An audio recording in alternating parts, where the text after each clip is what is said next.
नमस्कार स्टूडेंट्स, आज का जो सेशन रहेगा मेरा ओप्स कंसेप्ट का रहेगा। ओप्स कंसेप्ट में सबसे पहला जो आपका टॉपिक है ऑब्जेक्ट एंड क्लास कि ऑब्जेक्ट एंड क्लास का यूज़ करके आप C++ लैंग्वेज में अपना प्रोग्राम किस तरह से बनाते हैं।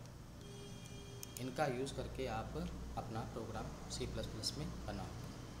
तो सबसे पहले इनका प्रोग्राम बनाने के लिए आपने क्या करना है, C++ का एडिटर ओपन करना है। तो इसके लिए मैं क्या करता हूँ, मेरी डेस्कटॉप की स्क्रीन पर टर्बो C++ का एडिटर पड़ा है, इसको मैं डबल क्लिक से ओपन करता हूँ।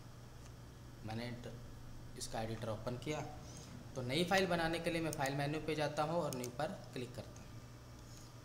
अब यहाँ पर जैसे मैंने डबल क्लिक किया तो यहाँ पर पेज मेरा या एडिटर मेरा नोटपैड इसका C++ का एडिटर ओपन हो गया। यहाँ पर दो सेगमेंट में ये बना हुआ है, पहला कोडिंग ब्लॉक और दूसरा मैसेज। जो ग्रे बॉक्सेस में दिखाई दे रहा है ये मेरा मैसेज बॉक्स है। अब इन दोनों को पूरा पेज में कन्वर्ट करने के लिए मैं एरो की जो ऊपर बनी हुई है यहाँ क्लिक करता हूँ। ये मेरा कोड एडिटर पूरी स्क्रीन पर आ गया है। सबसे पहले कोड करता हूँ #include iostream.h।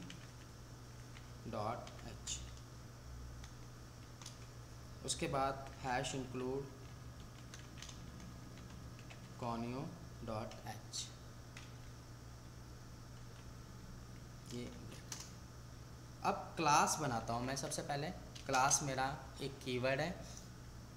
क्लास बनाने के लिए आपको क्लास कीवर्ड लिखना होता है, उसके बाद कोई भी क्लास का नाम देना होता है। जैसे मैंने क्लास का नाम दे दिया मैक्स, उसके बाद opening braces and closing braces, फिर सेमीकोलन। अब क्लास की जो मेरी डेफिनेशन वो क्या कहती है कि क्लास जो होती है वो अपने अंदर डेटा, वेरिएबल, उसके बाद फंक्शन एंड ब्लॉक्स रखती है। यानी आप कोई भी क्लास जब बनाते हो अपनी तरफ से या यूज़र डिफाइन क्लास बनाते हो तो क्लास क्या रखती है, कोई ना कोई डेटा वेरिएबल, कोई ना कोई फंक्शन, कोई ना कोई ब्लॉक्स। फंक्शन एक नॉर्मल फंक्शन भी हो सकता है या कोई कंस्ट्रक्टर भी हो सकता है, और उसके बाद आप सेमीकोलन लगाकर क्लास को टर्मिनेट करते हो। अब क्लास की डेफिनेशन के अकॉर्डिंग क्लास क्या कहती है कि क्लास के ऑल मेंबर ऑटोमेटिक रूप से या बाय डिफ़ॉल्ट रूप से प्राइवेट होते हैं, और अगर इनको आउटर पर चलाना है तो सबसे पहले आप इसको पब्लिक लिखोगे, यानी क्लास के अंदर पब्लिक कीवर्ड लिखोगे। उसके बाद आप इसमें कोई वेरिएबल, कोई कंस्ट्रक्टर या कोई मेथड आप बना सकते हो। अब क्लास का नियम क्या कहता है कि इसके ऊपर, या ओप्स का कंसेप्ट क्या कहता है कि आप क्लास में कोई इनिशियलाइज नहीं कर सकते, बट आप डिक्लेयर कर सकते हो। तो डिक्लेयर करने के लिए मैं इसमें क्लास का कोई फंक्शन बनाता हूँ। जैसे मैंने फंक्शन बना लिया मैक्स। अब क्लास का नाम और फंक्शन का नाम सेम है, इसलिए ये क्या कहलाया आपका कंस्ट्रक्टर। यानी मैंने क्लास में क्या किया, कंस्ट्रक्टर बना दिया और इसके अंदर एक मैसेज प्रिंट करा दिया। आपने लिख दिया ओप्स प्रोग्राम और डबल कोट्स में इसको बंद कर दिया। अगर आप इस क्लास को आउटर में कहीं यूज़ करना चाहते हो या एक्सेस करना चाहते हो तो आपने क्या करना है, इस क्लास का ऑब्जेक्ट बनाना, क्योंकि ऑब्जेक्ट क्लास का ही बनाया जाता है। सबसे पहले आप लिखोगे वॉइड, उसके बाद आपने लिखा मेन और ये अपना फंक्शन बना दिया। उसके बाद ओपनिंग ब्रेसेस, क्लोजिंग ब्रेसेस। अब आपने क्या करना है, जो आपकी क्लास है उसका यहाँ ऑब्जेक्ट बनाना है। तो ऑब्जेक्ट बनाने के लिए सबसे पहले जो क्लास का नाम है वो लिखा मैक्स, यहाँ पर कोई भी ऑब्जेक्ट बना दो सामने। ये मेरा डिटर्मिनेशन बना दिया, यानी कमेंट दे दिया क्रिएट ऑब्जेक्ट, यानी किसी भी क्लास की प्रॉपर्टी को यूज़ करना है।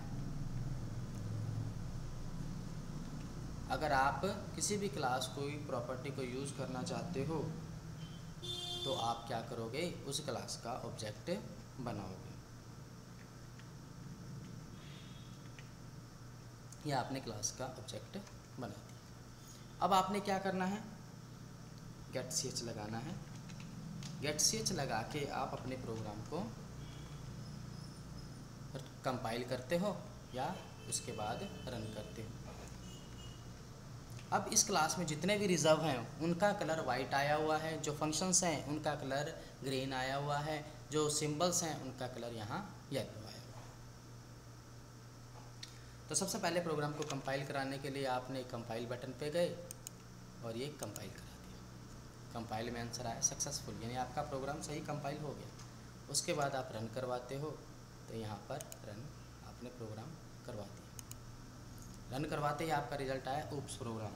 आपने देखा कि जो मेरा ऑब्जेक्ट डिज़ाइन हुआ है यानी मैक्स ऑब्जेक्ट बना है, ये क्लास का एक ऑब्जेक्ट है।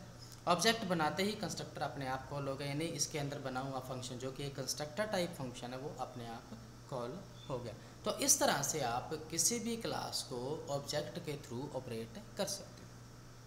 अगर आप ऑब्जेक्ट यहाँ बनाते हो तो देन ये यहाँ चल जाता है, अगर आप यहाँ भी ऑब्जेक्ट बनाओगे तो भी ये चल जाएगा। जैसे मैंने यहाँ ऑब्जेक्ट बना दिया ए नाम से, अगर मैं इसको कमेंट बना देता हूँ, अब अगर Alt से या Alt F9 से इसको कंपाइल करूँ तो मेरा इजीली कंपाइल हो रहा है। कंट्रोल F9 से इसको मैं रन करता हूँ तो मेरा आंसर रन भी हो रहा है।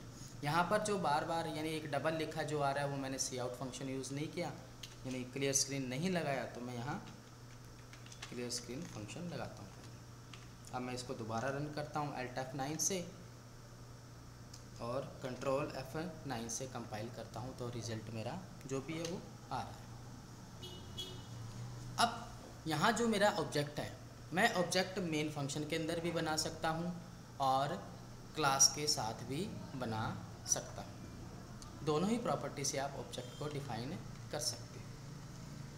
एक ही क्लास के एक से ज़्यादा ऑब्जेक्ट बनाए जा सकते हैं, बस शर्त यह रहती है कि उनके नाम अलग अलग होने चाहिए। जैसे मैं एक ऑब्जेक्ट और बना देता हूँ मैक्स, इसका नाम दे दिया मैंने ए सेमीकोलन। चला के देखो Alt F9 से कंपाइल किया, कंट्रोल F9 से रन किया, आपका रिज़ल्ट आया ऊप्स प्रोग्राम जो लिखा हुआ।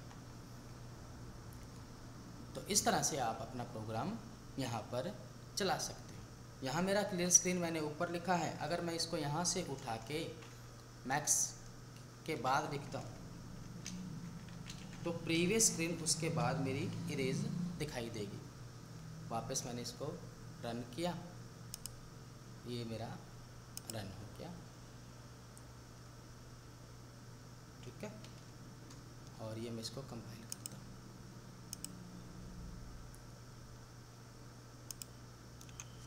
तो इस तरह से आप अपना प्रोग्राम यहाँ पर इजीली चला सकते हैं।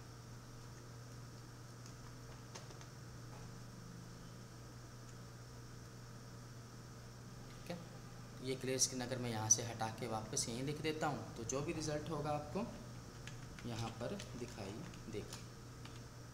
ये चलाया, ये यहाँ, यानी क्लियर स्क्रीन जो फंक्शन होता है उसका यूज़ स्टेटमेंट के अकॉर्डिंग होता है। अगर मैं बाद में यूज़ करूँगा तो पहले वाला सारा साफ़ कर देगा, अगर पहले यूज़ करूँगा तो उससे पहले वाला साफ़ कर देगा, यानी उसी के अकॉर्डिंग यूज़ होगा।